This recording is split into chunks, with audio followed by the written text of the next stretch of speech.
Hello friends, welcome to Cyber Finax. ഇന്ന് നമ്മൾ മെറ്റാസ്പ്ലോയിറ്റിനെ കുറിച്ചാണ് പഠിക്കാൻ പോകുന്നത്. മെറ്റാസ്പ്ലോയിറ്റ് എങ്ങനെ ഇൻസ്റ്റാൾ ചെയ്യാം, മെറ്റാസ്പ്ലോയിറ്റ് ഉപയോഗിച്ച് നമുക്ക് എങ്ങനെ ഒരു ആൻഡ്രോയിഡ് ഫോൺ, PC മുതലായവ ഹാക്ക് ചെയ്യാം, അതിനെ പറ്റിയാണ് ഇന്നത്തെ വീഡിയോ. അപ്പോൾ നമുക്ക് വീഡിയോയിലേക്ക് കിടക്കാം. എന്താണ് മെറ്റാസ്പ്ലോയിറ്റ്? മെറ്റാസ്പ്ലോയിറ്റ് എന്നതൊരു ഫ്രെയിംവർക്കാണ്. 2003 തുടങ്ങി ഈ പ്രൊജക്ട് എഴുതിയിരുന്നത് പേൾ ലോംഗേജ് ആണ്. 2008 ഇത് റൂബിയിലേക്ക് മാറ്റി പെനിട്രേഷൻ ടെസ്റ്റിന് വേണ്ടിയും പേലോഡ് ക്രിയേറ്റ് ചെയ്യാനുമാണ് ഇത് ഉപയോഗിക്കുന്നത്. ഇതുപയോഗിച്ച് എങ്ങനെയാണ് നമുക്കൊരു ഡിവൈസ് ഹാക്ക് ചെയ്യുന്നത്? മെറ്റാസ്പ്ലോയിറ്റ് എന്നതൊരു ഫ്രെയിംവർക്ക് ആണെന്ന് നമ്മൾ പറഞ്ഞു.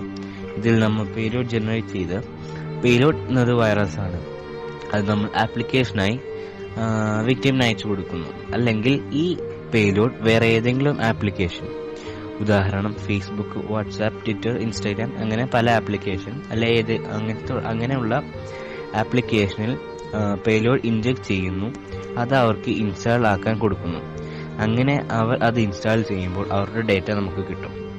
അവർക്കറിയില്ല ഇതിന് പുറകിൽ ഒരു ഇൻജെക്ഷൻ ചെയ്തിട്ടുള്ള പേലോഡ് ആണെന്ന്.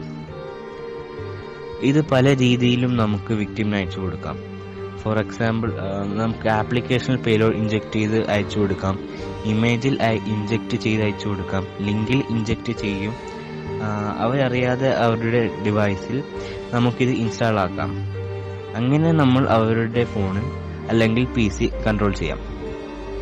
മെറ്റാസ്പ്ലോയിറ്റ് ഒരു മീഡിയൻ ആയി പ്രവർത്തിക്കുന്ന ഒരു കാര്യം നമുക്ക് അവിടെ നിന്നും ഇങ്ങോട്ടൊരു മീഡിയനായി പ്രവർത്തിക്കുന്നു. ഉദാഹരണം, അവിടെ ഒരു വസ്തു നോക്കാൻ വേണ്ടി നമ്മൾ ഒരാളെ പറഞ്ഞു വിടുന്നു. അയാൾ അത് അവിടെ ഉണ്ടോ ഇല്ലയോ എന്ന് നമുക്ക് വന്ന് പറഞ്ഞു തരുന്നു. ഇതാണ് മെറ്റാസ്പ്ലോയിറ്റ് ഫ്രെയിംവർക്ക്. ഇനി ഈ മെറ്റാസ്പ്ലോയിറ്റ് ഫ്രെയിംവർക്ക് എങ്ങനെ നമുക്ക് ടെർമിനക്സിൽ ഇൻസ്റ്റാൾ ചെയ്യാം എന്ന് നോക്കാം. നിങ്ങൾ ടെർമിനൽ ഓപ്പൺ ചെയ്ത് അപ്ഡേറ്റും അപ്ഗ്രേഡും ചെയ്യുക. അത് കഴിഞ്ഞ് pkg install അൺസ്റ്റേബിൾ റെപ്പോ എന്ന് ടൈപ്പ് ചെയ്ത് എൻ്റർ കൊടുക്കുക. നല്ലൊരു ഇന്റർനെറ്റ് സ്പീഡ് ആവശ്യമാണ് ഇത് ഇൻസ്റ്റാൾ ചെയ്യാൻ. ഇതാകാൻ ഒരു 20 മിനിറ്റ് ഒക്കെ പിടിക്കും. ഇതിപ്പോൾ കഴിഞ്ഞിരിക്കുന്നു. അടുത്ത് pkg install മെറ്റാസ്പ്ലോയിറ്റ് എന്ന് ടൈപ്പ് ചെയ്ത് എൻ്റർ കൊടുക്കുക. ഓക്കെ, അപ്പോൾ നിങ്ങൾക്ക് കാണാം മെറ്റാസ്പ്ലോയിറ്റ് ഇൻസ്റ്റാൾ ആകുന്നത്. ഒരു 20 മിനിറ്റ് ഒക്കെ പിടിക്കും. വെയിറ്റ് ചെയ്യുക. അപ്പോൾ നിങ്ങൾക്ക് ഇത്രയും ചെയ്യുക. അടുത്ത വീഡിയോയിൽ എങ്ങനെ മെറ്റാസ്പ്ലോയിറ്റ് ഉപയോഗിച്ച് ഹാക്ക് ചെയ്യാം എന്ന് കാണിക്കുന്നതാണ്. അപ്പോൾ ഈ വീഡിയോയിൽ എന്താണ് മെറ്റാസ്പ്ലോയിറ്റ്, എങ്ങനെയാണ് മെറ്റാസ്പ്ലോയിറ്റ് ഉപയോഗിക്കുക എന്ന് തുടങ്ങിയതാണ് പഠിപ്പിച്ചു. നമുക്ക് അടുത്ത വീഡിയോയിൽ കാണാം. ഈ വീഡിയോ മുഴുവനായി കണ്ട എല്ലാവർക്കും നന്ദി. ബൈ.